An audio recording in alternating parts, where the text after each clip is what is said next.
As God's children, it has always been our lifestyle to worship the Lord and bring Him glory in everything that we do. We always give our best to God because we know that we cannot outgive Him. He got our back and He will always provide. Part of our worship to the Lord is our giving. We may be in the middle of crisis, but we will still hold on to what the Lord has promised. As the Bible says in Malachi 3:10, "Bring the whole tithe into the storehouse that there may be food in my house. Test me in this, says the Lord Almighty, and see if I will not throw open the floodgates of heaven and pour out so much blessing that there will not be room enough to store it." With a cheerful heart, we can bring our tithes and offering at Raining Home. We can also give through GCash, or we can contact our respective life group leaders to help us on how to remain faithful in the Lord through our giving. Let us always remember that it's not what we do, it's who we are. We give simply because we love. Let's give! Mahal na mahal kita, Panginoon. Mahal na mahal kita, Panginoon. Kailan may di kita ipagpapalit, pagkat sa piling mo'y langit. Mahal na mahal kita, Panginoon. Come on, sing louder! Mahal na mahal kita, Panginoon. Mahal na mahal kita, Panginoon. Kailan may di kita ipagpapalit, pagkat sa piling mo'y langit. Mahal na mahal kita, Panginoon. Habang buhay, papupurihan ka.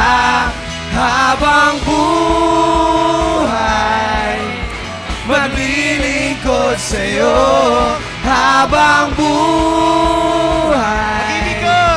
pag-ibig ko sa'yo'y iaalay.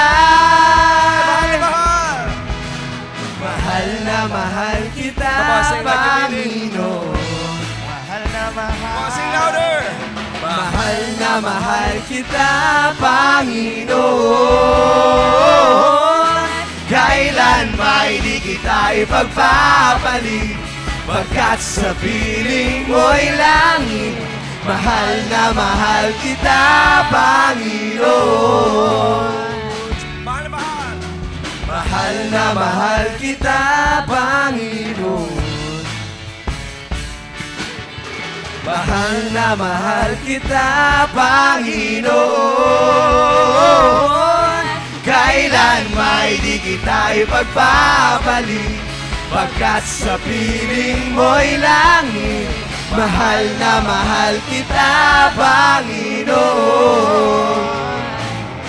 Habang buhay, papupurihan ka. Habang buhay, maglilingkod sa'yo. Habang buhay, pag-ibig ko sa'yo'y iaalay. Habang buhay, papupurihan ka. Habang buhay, maglilingkod sa'yo. Habang buhay, pag-ibig ko sa'yo'y iaalay. Mahal na mahal. Mahal na mahal kita, Panginoon. Mahal na mahal. Mahal na mahal kita, Panginoon. Kailan may di kita ipagpapalit, pagkat sa piling mo'y langit. Mahal na mahal kita. Mahal na mahal kita. Mahal na mahal kita, Panginoon.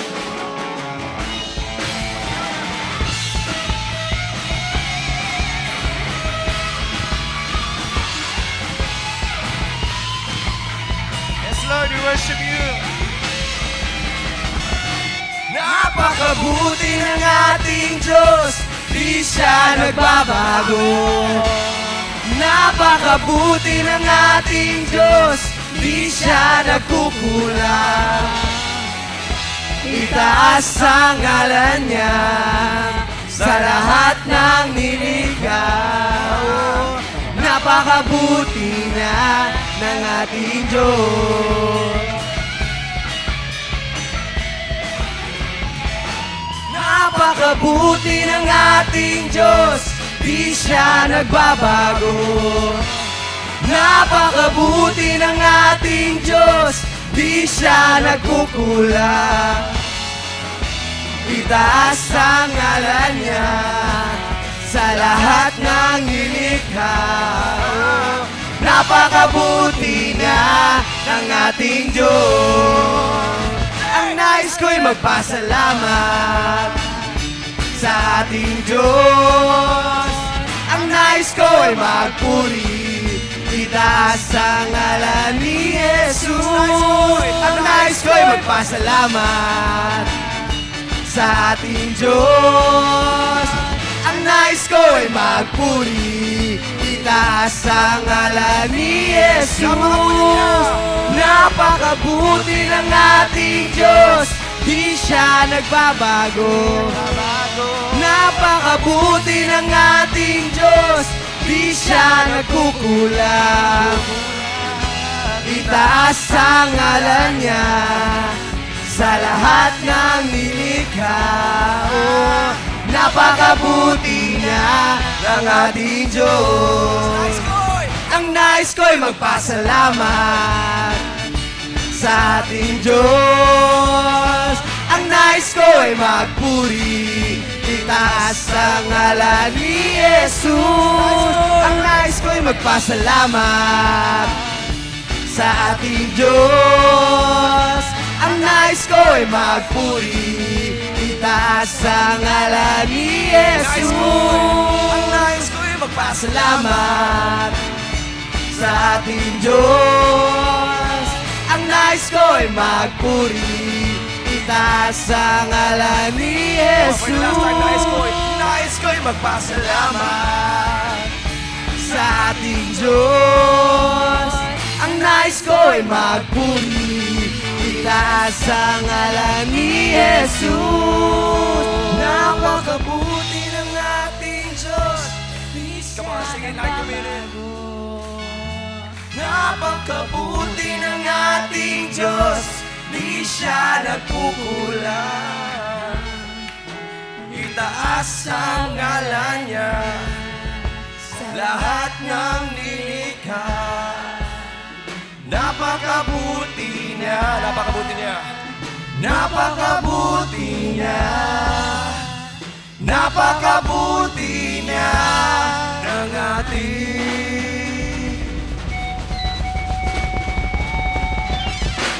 Diyos. Come on, praise Him!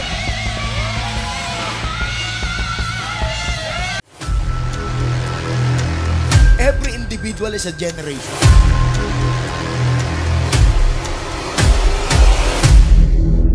Basta sinabi ni Lord, mga kasama, sa'yo na yon.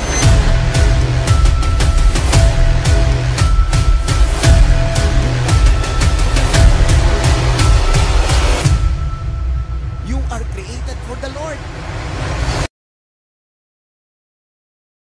So, alam mo na merong the best na ibibigay sa'yo ang Diyos na manlalalang mo.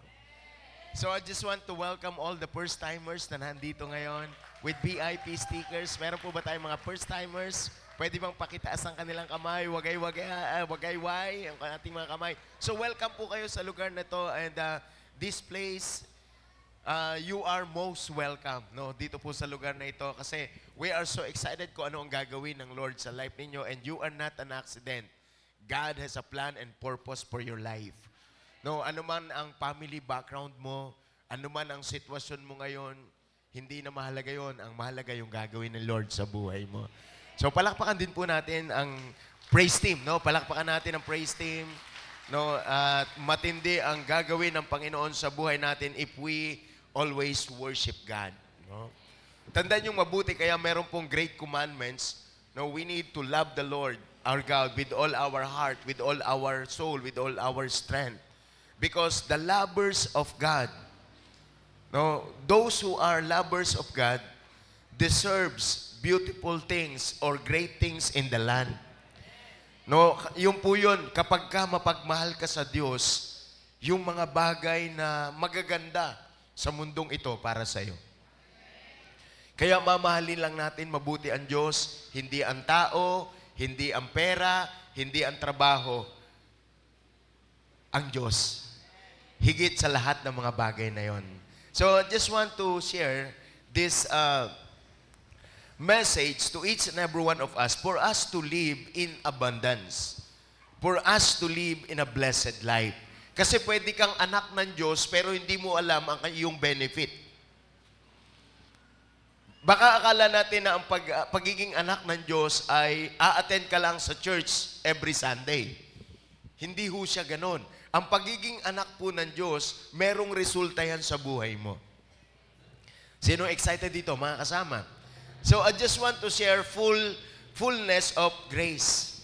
So, yung pong kasagaran, kapunuan ng biyaya ng Diyos. Ibig sabihin dito, yung fullness, ibig sabihin dyan, hindi ka pagkukulangin.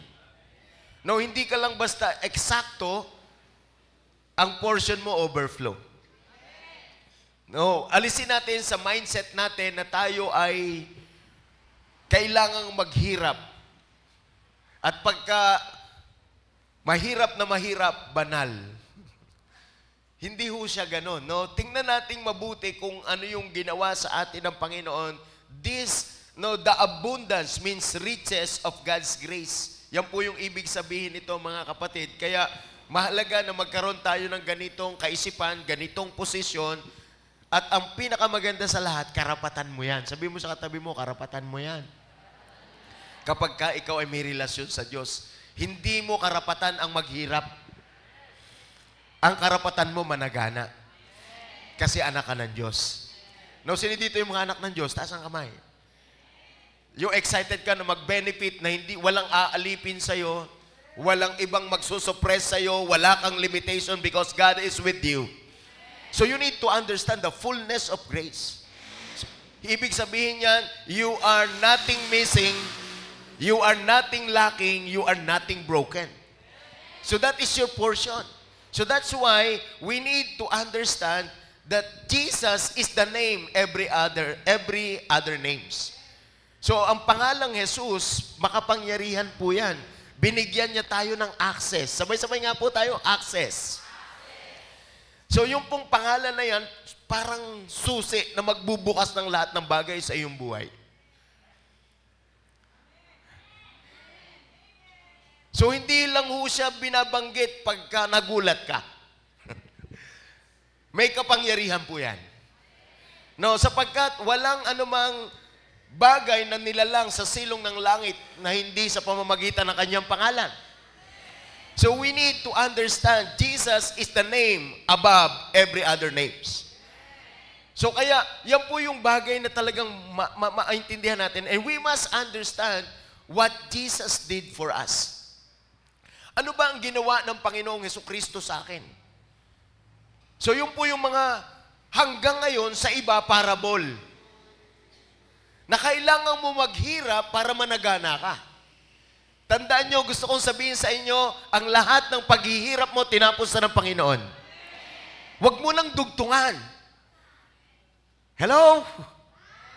May naiintindihan po ba tayo, mga kasama? Kaya lang, dapat maintindihan nating mabuti na nabubuhay tayo sa biyaya ng Diyos, hindi sa lakas mo, hindi sa galing mo, hindi sa diskarte mo, kundi sa biyaya ng Diyos. We need to understand what Jesus did for us. And we need to understand our position in Christ is inclusive with benefits.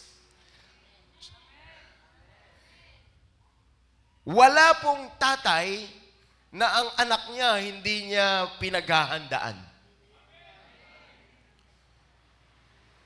Ang kailangan lang nating maintindihan yung relasyon.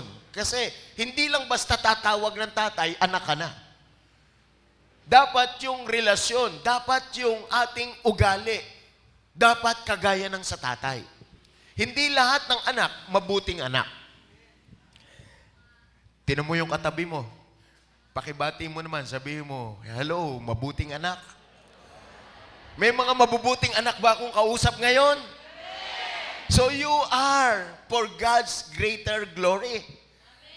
And you are entitled to have this kind of blessing in your life. Sabihin mo sa katabi mo, benefits.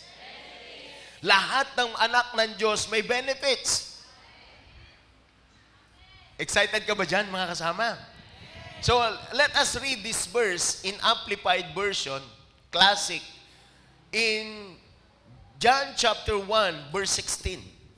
No, John chapter 1, verse 16. Amplified Classic Version, for out of His fullness, it means abundance, we have all received. Sino dito yung excited ka na hanggang ngayon, nagpo-process ka pa? Sabi mo sa kanila, nagpo-process. So ito pong ginamit dito, you have been received. Sabi niya, we have all received. Is past tense. What we received, all had a share and we were all supplied with. Lahat ng bagay ibinigay sa atin. One grace after one another, and spiritual blessing upon spiritual blessing, and even favor upon favor. And a gift heap upon gift. So grabe itong verse na ito, yung abundance portion is for you. Because of God's grace, because of His fullness. Sabihin mo sa katabi mo, hindi ka kulang-kulang. Kumpleto ka. Now, sino dito yung excited ka na ngayong umagang ito, mauunawaan natin ang mga bagay na yan? No, kaya lang, ang problema natin mga kasama, sometimes, even though we have that kind of position, with that kind of language, sometimes yung character natin hindi naka-align kay Lord. Sabihin mo sa katabi mo, align. Sometimes, even though we are in the church, even though we are a child of God, pero yung lifestyle natin, yung thinking natin, yung influence natin to live by is influenced by the world. So what kind of the world we have? The world has a problem. The world did not consider God in their lives. Sabihin mo sa katabi mo, hindi nila kinikilala ang Diyos. Alam ba ninyo na yan ay matagal ng problema? God has a mission, God has a purpose to give you abundant grace, but the problem is, they don't recognize who Jesus was. Yan po yung malaking problema na kahit nag-church tayo, sometimes hindi natin nakikita kung ano ang ginawa ng Panginoon sa atin. Nagtitiis tayong nahihirapan, nagtitiis tayong namumroblema sa pagsunod natin sa mundo. Every time you follow the world, you will suffer. Sabihin mo sa katabi mo, basta sinunod mo ang mundo, magsasuffer ka. Hindi ko rin naman sinasabi pag sinunod mo ang Lord, hindi ka magsasuffer. Hindi ko sinasabi yon. What I'm trying to say is this, if you follow God, you have the grace of God to sustain it.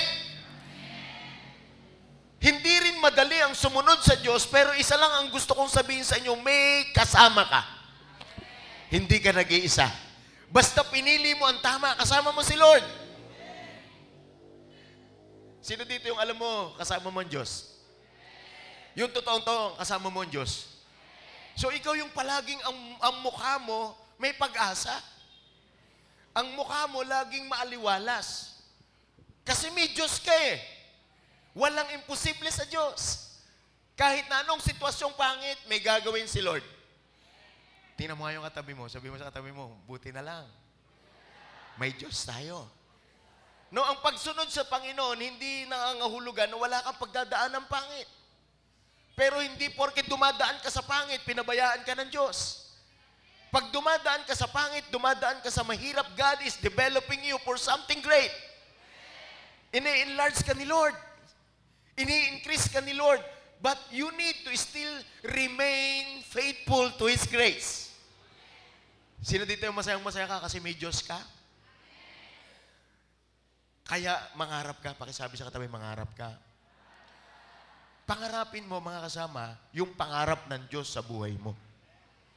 Ulitin ko ulit, ang pinakamatinding pangarap na dapat mong matutunan, yung pangarapin mo ang pangarap ng Diyos sa buhay mo.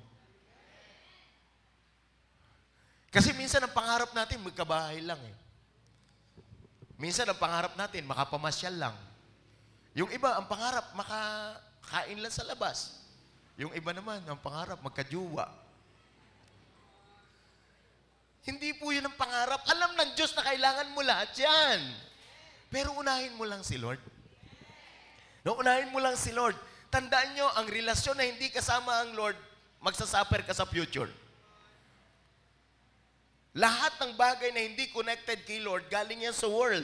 At lahat ng bagay na galing sa world, i-oppress ka niyan, isusuppress ka niyan. Pero kay Lord, may freedom. Sino excited dito? Mararanasan natin yan. So do not follow the world. The world did not recognize Jesus. So that's why they don't have the benefits of grace. Kaya nga kahit may alam ka, nararamdaman mo ang isang bagay na ito, pero God is in control. Merong isang advocate ng health. He knows how to protect the health. Kung ano ang kakainin, kung ano ang gagawin para ma-preserve ang kanyang kalusugan. Ang kalusugan ng isang tao. But the ironic thing is this, siya mismo nagkasakit. So, ang revelation ko dyan, kahit alam mo yan, kahit naiintindihan mo yan, kahit ginagawa mo yan, only God is in control. Only God is in control. So he must be the one who lead me, and I will follow Him because He is in control. Hindi mo kayang kontrolin ang mga sitwasyon sa buhay kahit anong alam mo dyan. Ang Diyos lang. So that's why we don't need to follow the Word. And the problem of the Word is this. Sabi ng verse, in John chapter 1, verse 10, He was in the world. And though the Word was made through Him, the Word did not recognize Him. Hello? Nasa sanlibutan na siya, pero hindi pa siya nare-recognize. Na-recognize natin si Bill.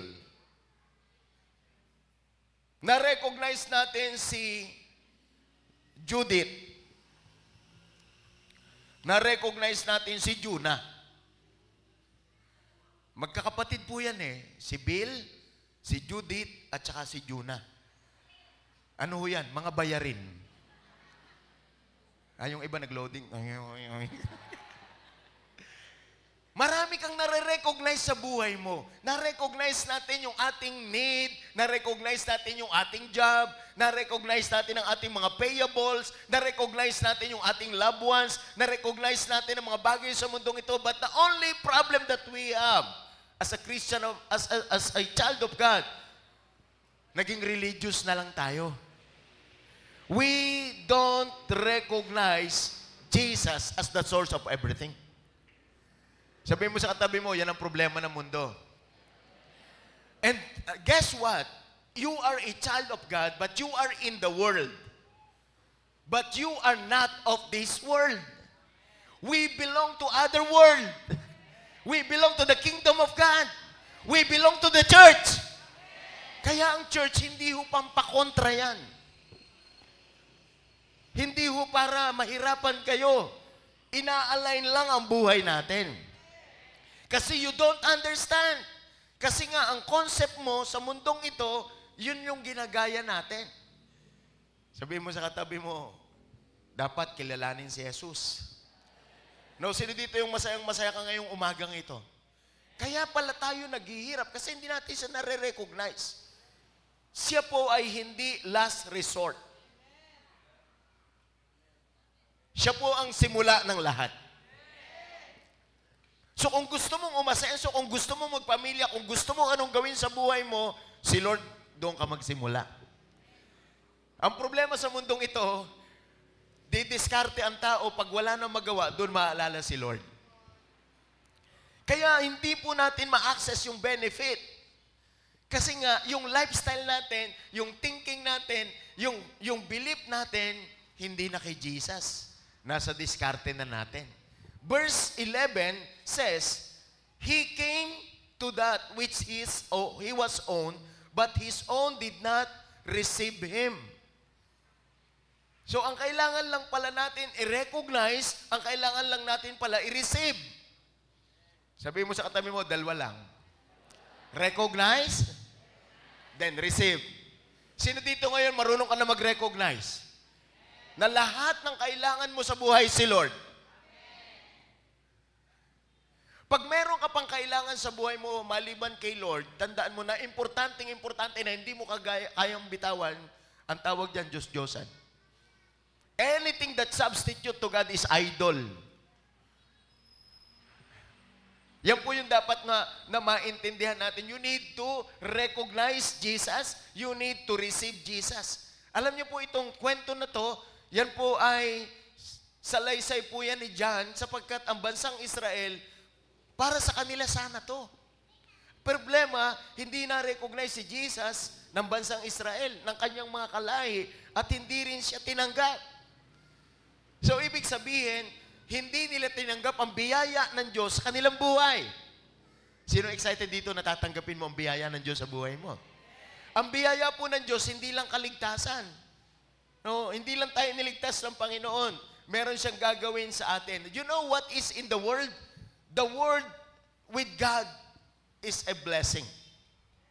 But the world without God is suffering. No, the world without God is suffering. But the world with God is a blessing. So look at this verse in John chapter 10, verse 10. Amplified version says, the thief comes only in order to steal and kill and destroy. So that is the word. But look at Jesus. Look at the grace. I came that they may have life. Sino dito yung buhay? Yung buhay na buhay. At saka may kabuhay-buhay. No, yan po yung buhay na meron tayo. Sabi niya, that they may have life and have it in abundance to the full till it overflows. Sino excited dito? Ang portion mo overflow. Hindi lang yung meron ka, ang mahalaga nag-uumapaw. That's life that is intended for you because it is the fullness of His grace. So the problem sa mundo natin, hindi tayo marunong mag-recognize. Kaya wag mong i-pattern ang buhay mo sa mga religious. Ano yung mga religious people? Christian naman ako. Tandaan nyo, pag Christian ka, dapat hindi ka nangungutang. Kasi pag nangungutang ka, maaalipin ka ng inuutangan mo. At pag nangungutang ka, ina-advance mo ang iyong future. Ang dapat sa mga anak ng Diyos, nag-iipon. Hello? May kausap po ba ako? May kausap? Tandaan mo, pag alam nyo, ang pangungutang nakaka-addict. At wala pong addict na ganito. Hanggang konti lang ang tama ko. Walang ganun. Ang addict, umaapaw yan. Grabe ang addict. Hindi yan nakukontento. Ganon din po yung buhay natin. Mga kasama, wag po ninyong panghawakan ang takbo ng mundong ito because the intention of this world is all about for the children of God to separate from God. Kaya tinitira tayo ng kaaway kasi nga ang pattern natin mundo. Sabi mo sa katabi mo, ang pattern natin mundo. Sino dito ang pattern mo? Si Lord. Ang pattern ni Lord, yung kanyang word. No, starting today, kahit maliit mag-ipon ka. Hindi pa huli ang lahat. Hindi porke masipag ka, may trabaho ka, pag edad mo, maginawa buhay mo. Bakit? Hindi mo na paghandaan ang pagtanda mo. Huwag mong iasa ang iyong future sa iyong anak. Magpapamilya din yan. Kaya mga kabataan, you are blessed. Kasi nandito ka ngayon. No, nandito kayo ngayon. No, na piniprepare natin ang iyong future. Biyaya lang ni Lord. Sabi mo sa katabi mo, biyaya lang ni Lord. No, tandaan nyo, pag may pangangailangan ka, yung biyaya ni Lord ay sapat. No, kaya po marami mga tao pagka po nagigipit sa Bombay, lumalapit. Mga kasama, hindi ka dadali ni Lord sa isang sitwasyon na hindi ka niya sasamahan. Pero ito naman pinakamahirap sa lahat. Hindi ka rin sasamahan ni Lord sa mga lugar at mga bagay na iyo siyang iniwan. Hello?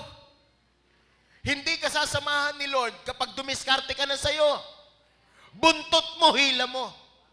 At ang mabigat niyan, mga kasama, every individual is a generation. Kaya kailangan nating tumino, kailangan nating maging makadiyos kasi may anak tayo, may mga tao tayong sumusunod sa atin. This is not for our own. This is for the next generation. We are establishing a godly generation. Yung bang pag mali, mali. Pag yung tama, tama. Hindi po yung nagko-compromise. So this is what we are doing. You need to understand that only by grace, makakasunod lang kayo sa Lord. Sabihin mo sa katabi mo, buti na lang nandito ka. Buti na lang nandito tayo. So sa TPT version, sa the Passion Translation, sabi niya that a thief has only one thing in mind. He wants to steal, slaughter, and destroy. So this is the word without God. The word without God, Satan is active. Hello? Tama ba? The world without God, Satan is active. But the word with God, God is active. God has a miracle. God has a grace in your life. So kaya mga kasama, pipiliin mo lang ang mundo na kung ano meron ka. Hindi pwedeng paglinggo, Christian ka, simula Monday hanggang Saturday, hindi. Tingnan mo yung katabi mo. Sabi mo, hunyango. Hindi makita yung distinction. So tandaan nyo mabuti, once na ikaw ay anak, kahit saan ka pumunta, ikaw ay anak. Nananalaytay sa dugo mo yon.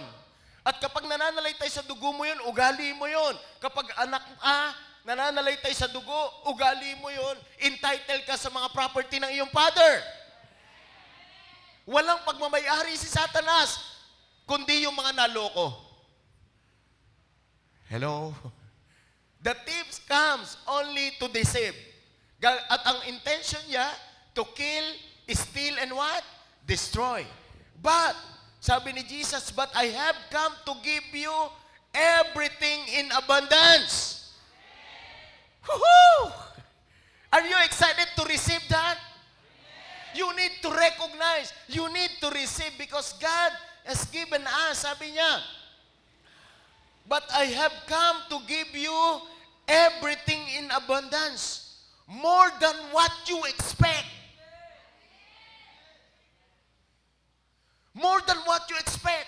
So this is the Word of God. That is not the concept of the world. Sa mundo, paghirapan mo para magkaroon ka. Bakit? Kaya nagpapagalingan, nagpapahusayan, pero hindi masunurin sa Diyos. Nakakapagod yan. At saka nakakatakot ang future. Pero ito na mismo sabi niya, but I have come to give you everything in abundance. But the question is, do you recognize Him? Do you accept Him? So may abundance na, paghihirapan mo pa. Bakit? Prideful kasi. Diskarte ako, patutunayan kong mali ang sinasabi ni Lord. Ay, grabe. Ang tindi mo, Teng. Believe naman ako sa'yo.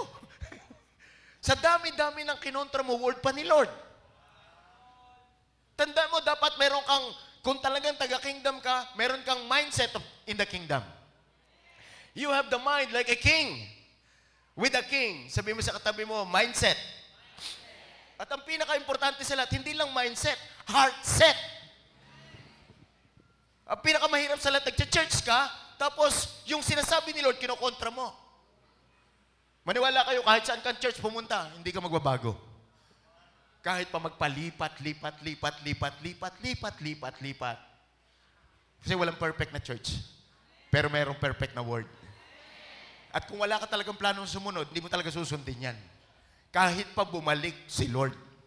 Kasi ugali na talaga masuwayin eh. Pero yung anak ng Diyos, ang bilis sumunod sa Lord. Sino dito yung anak ka ng Lord na gusto mong ma-receive ngayon? Everything in abundance. It is for you. So, ewan ko lang, kung hindi mo tatanggapin itong mga bagay na to, abay, di pahirapan mo lahat. No, pero ako, pinili ko talaga, Lord, I want everything in abundance because you died for me. And sabi diyan, not just in everything in abundance, more than what you expect. Life in its fullness until you overflow. Hindi ka lang pala malalamnan. Aapaw ka talaga. Sino ditong excited na mangyayari sa'yo yon? So by God's grace, our portion is abundance, not scarcity. Number one thing that we need to understand this is number one, abundance in everything. Sabihin mo sa katabi mo, abundance in everything. Yung hindi ka natatakot magbigay kasi alam mong hindi ka mauubusan. Yung hindi ka natatakot magbigay kasi alam mong maraming darating. So that is generous mindset. Kaya ang mga tao hindi makapagbigay, wini-withhold kasi number one, pinaghirapan. Number two, baka wala nang dumating. Number three, baka maubos. Kaya ang tao hindi makapagbigay. So kaya mga kasama, gusto kong maintindihan yung mabuti that God within us, by His grace, abundance in everything is your portion. Sino excited dito? Abundance in everything. Hindi ka natatakot magbigay kasi alam mo maraming darating. May kausap ba ako? Sa mundong ito, pag nagbigay ka, mawawalan ka. Pero sa kaharian ng Diyos, pag nagbigay ka, magkakaroon ka. Baliw talaga itong mga to. Yes, baliw tayo kasi nagmamahal tayo sa Panginoon. Kasi baliw na baliw ang Diyos sa atin. Imagine mo, grabe, bawat isa sa atin, ikaw, ako, tayo, namatay si Kristo para sa'yo. Tapos ganyan lang ang buhay mo. Look at your life right now. Look at your influence right now. Look at the things that you do. Meron bang eternal value? So kaya mahalaga, naiintindihan natin ang mga bagay na ito. Sabi mo sa katabi mo, abundance in everything. So ang abundance natin, hindi utang. Ang abundance natin, hindi kaaway. Sino dito yung marami pang kaaway kaysa kaibigan? Sabi mo sa katabi mo, abundance in everything. So dapat, mas marami tayong kaibigan at wala tayong kaaway. Dapat marami kang ipon, hindi maraming utang. Hello? Kasi hindi mo mararamdaman ang abundance kapag hindi pa dumarating, kinakaltas na. Eh ano magagawa ko? Mahirap talaga ang mundo. Eh kasi taga-mundo ka. Hindi ka taga-kaharian. Sino dito excited ka? Sabi mo sa katabi mo, taga-kaharian ako. Kaya yung lifestyle ko, i-align ko lahat yan. So, abundance in everything. Yan po yung fullness of grace. Abundance in everything. Our God and Father is the owner of everything. Magpakaanak ka lang, maglambing ka lang sa tatay mo, hindi ka bibiguin. Grabe. Power. Talagang lalabas yan basta tatay eh. Yung anak ko, grabe yan. Pag yan, Daddy, alam ko na yun. Hindi mo kayang tiisin. Pag nag-Daddy, magkano bang kailangan mo? Mga kasama, pag tatay hindi makatiis. Tandaan nyo, ang mga tatay na nandito, meron pa tayong tatay. Ang pera natin, limitado, pero kay Lord, hindi. No? Pero yung mga tatay na walang Diyos, ganito yan eh. Ano na naman? Pera na naman? Kaingay mo lang nga. Mga kasama, may tatay tayo. Humihingi ang anak natin. Sabihin natin, Tay, merong humihingi yung anak ko.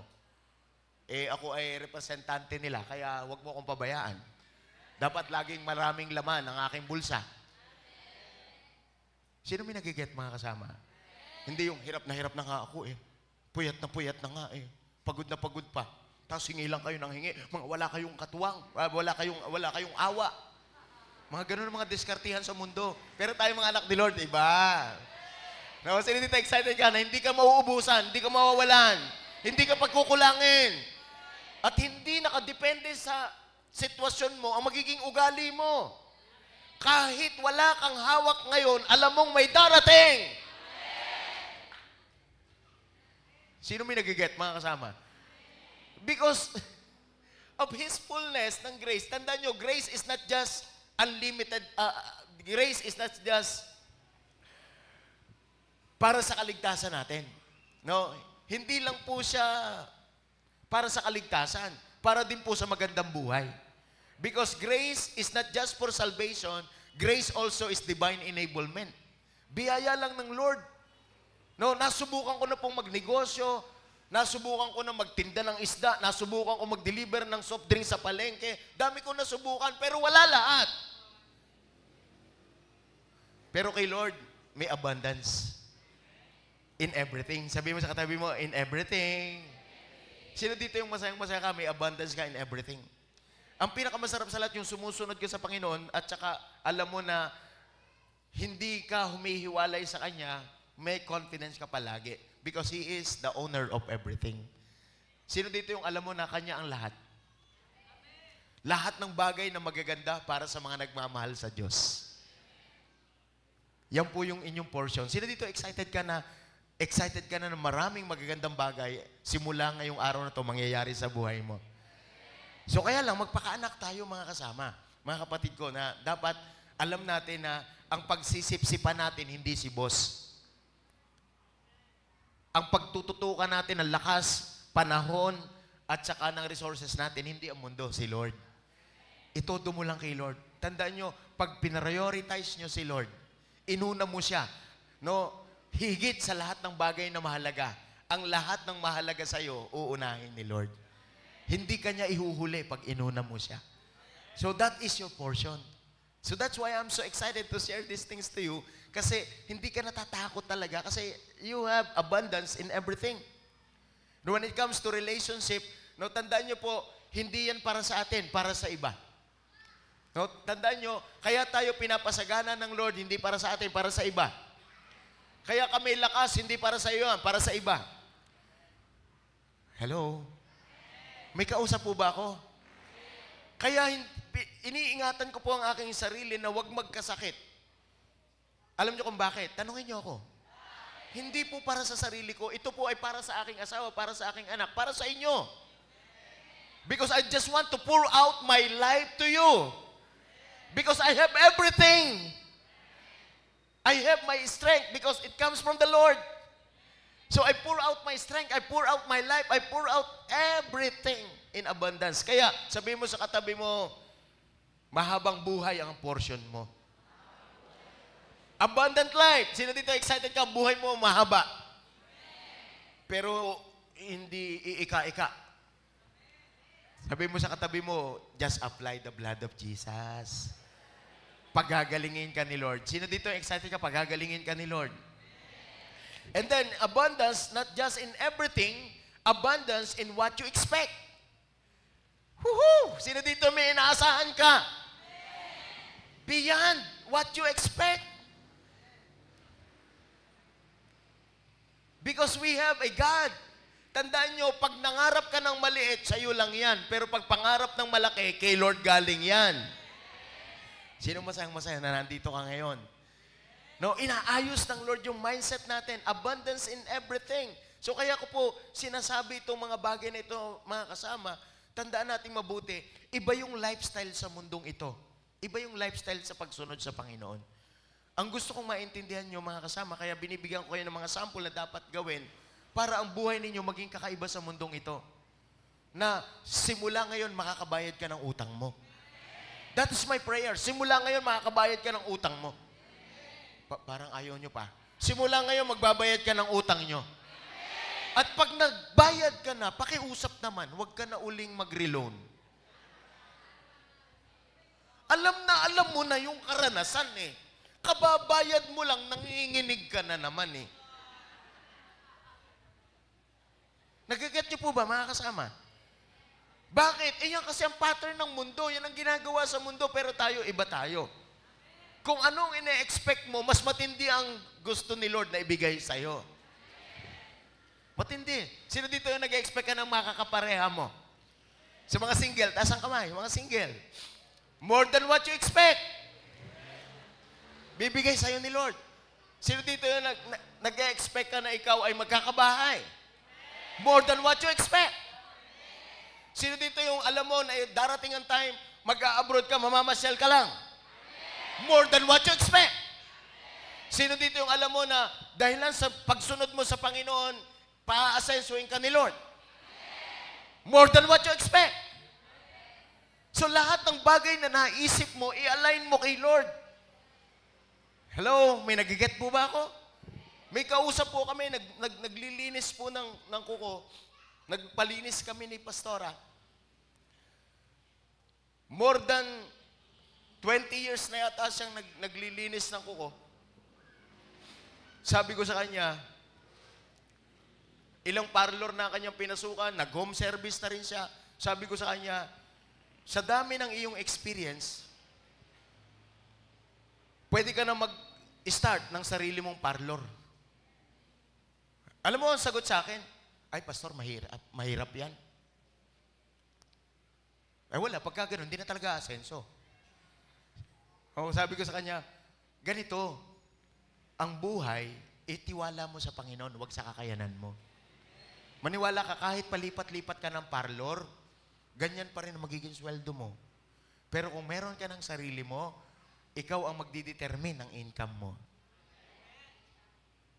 Alam mo, sabi niya, oo nga ba, pero hindi pa ngayon, doon. Yun, nagkaroon ng pangarap. At ang pinakamaganda sa lahat, noong pagkatapos naming linisan, binigyan ni Pastora, sabi niya, ito, pang merienda mo. Alam mo, ang ganda ng ngiti. Sabi niya, salamat ha, balik kayo after 2 weeks. Alam niyo, mga tao, wala na ina-expect sa buhay. Kakain, tutulog. Ano ina-expect mo sa buhay? Pero kapag ka meron kang ini-align lahat, halimbawa, ang anak mo, yung hindi pa lumalabas mong apo, at saka yung hindi pa nagpo-propose na lalaki sa'yo, at saka yung mga classes natin, more than what you expect, i-align mo lang kay Lord. Pag-pray mo lang, sabi mo sa katabi, pag-pray mo lang, para sa glory ni Lord. Now, sino dito yung inaasahan mo na may magtinding gagawin sa iyo ang Panginoon? More than what you expect. Sabi mo sa katabi mo, abundance in what you expect. No? Kaya kung ano man inaasahan mo, merong abundance si Lord. So, we must possess a childlike faith. In order for you to get that, we must possess a childlike faith. Anong ibig sabihin ng childlike faith? Basta sinabi ni tatay, pinaniniwalaan ng anak. That's childlike faith. Walang piro-piro, walang ngunit-ngunit. Childlike faith. Basta sinabi, mangyayari. No, subukan niyo po yung bata. Kahit po wala kang pera, hihingi yan. Talagang paniwalang mayroon. Childlike faith. Kung tayo mga tao, limitado, pero si Lord, unlimited. So, third thing na dapat nating maintindihan dito when it comes to grace of God, it is abundance in life to the fullest until you overflow. No, until you overflow. Sabi mo sa katabi mo, mag-overflow ka. Sino dito excited ka mag-overflow? No, bilang tayo mga anak ng Diyos, may mga season tayo. Una, yung not enough. Ano yung not enough? Yung mga kapos-kapos. Sabi mo sa katabi mo, kapos-kapos, dadaanan lang yan. No, sino dito yung dinaanan natin yung mga kapos-kapos? No, sino dito yung dumadaan sa kapos-kapos? Sabi mo sa katabi mo, ngayon lang yan. Not enough, not enough. No? Pero ang pinakamaganda sa lahat, yung ang buhay progressive. Sabi mo sa katabi mo, ang buhay progressive. No, hindi lang natin dadaanan ang not enough, dadadaanan din natin yung just enough. Yung hindi sapat, ngayon naman sapat-sapat lang. Yung hindi kasiya-siya, yung kasya-kasya lang. Kasya-kasya. Doon tayo sa kasiya-siya. No, sino dito excited ka na ang buhay mo, hindi kasya-kasya, kundi kasiya-siya. So, yun yung level na more than enough. Sabi mo sa katabi mo, more than enough. So, alam nyo, in life, dadaanan talaga natin ito, yung not enough, just enough, and more than enough. Alam nyo, pag hindi si Lord ang foundation mo, maniwala ka, pag more than enough na yan, hindi ka na rin susunod kay Lord. Kahit pa sabihin mo, pag nagkapera ko susunod kay Lord, ayun nga, wala, hindi ka makasunod eh. Practicein na natin ngayon. Sino dito excited ka pa? Practicein natin ang pagsunod sa Panginoon. Romans chapter 5, verse 2 says, no, through whom we have gained access by faith in His grace, in which we now stand, and we boast in the hope of the glory of God. So, importante po itong mga bagay na ito, yung faith, grace, and glory.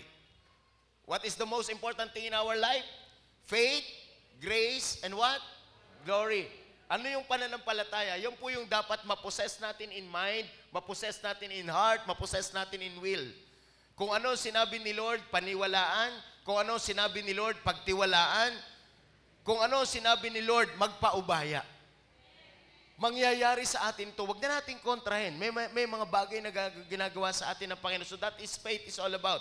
And what is grace? Grace is divine enablement. Hindi mo kaya, pero papapangyarihin ng Lord sa'yo. So that is divine enablement. Si Lord ang gagawa. At kapag nangyari ito, marireveal ang glory ni Lord. Sino excited dito na ang kalwalhatian ng Diyos makikita sa buhay mo? So this is all about abundant grace. Kaya mga kasama, mga kapatid ko, yung fullness of His grace, yung riches, ma-receive natin mga kapatid ko.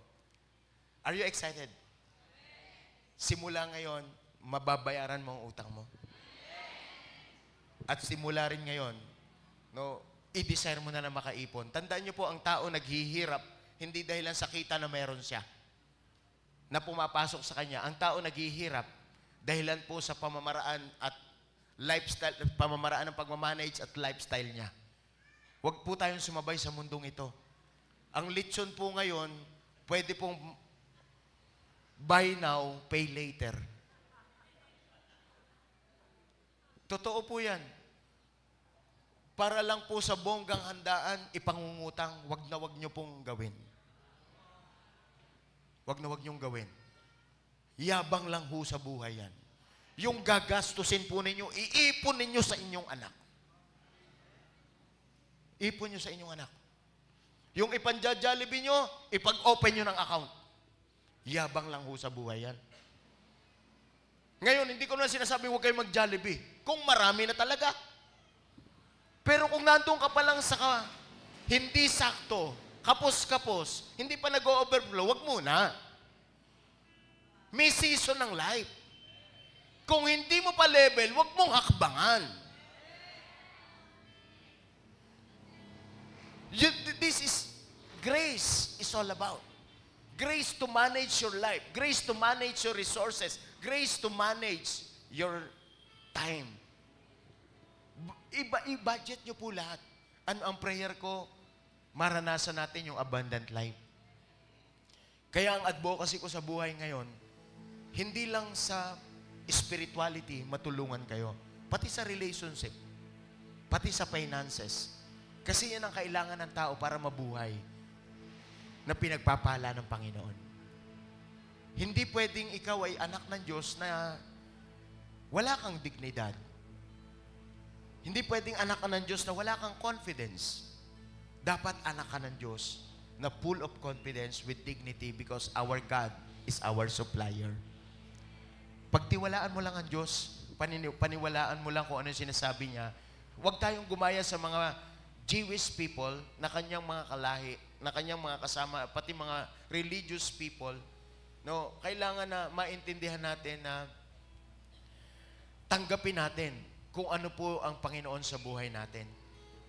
May biyaya siya At ibinibigay po yan sa bawat isa sa atin. Ang portion mo, abundance.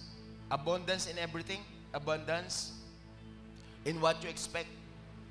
And abundance in life. To the fullest until it overflow. So ito po yung para sa'yo. Portion mo po yan. Kaya kung ikaw ngayon may pinagdadaanan, may sitwasyon, ng mga nabanggit ko, hindi ko po kayo naising saktan. Ang aking pong hangarin, kayo po ay matulungan. We need to align according to the Word of God. Just apply it every day. And I tell you, you will access the grace. May strengthen po yung inyong faith. Ma-access nyo yung grace. And then pag na-access nyo po yung grace, yung glory ni Lord marireveal.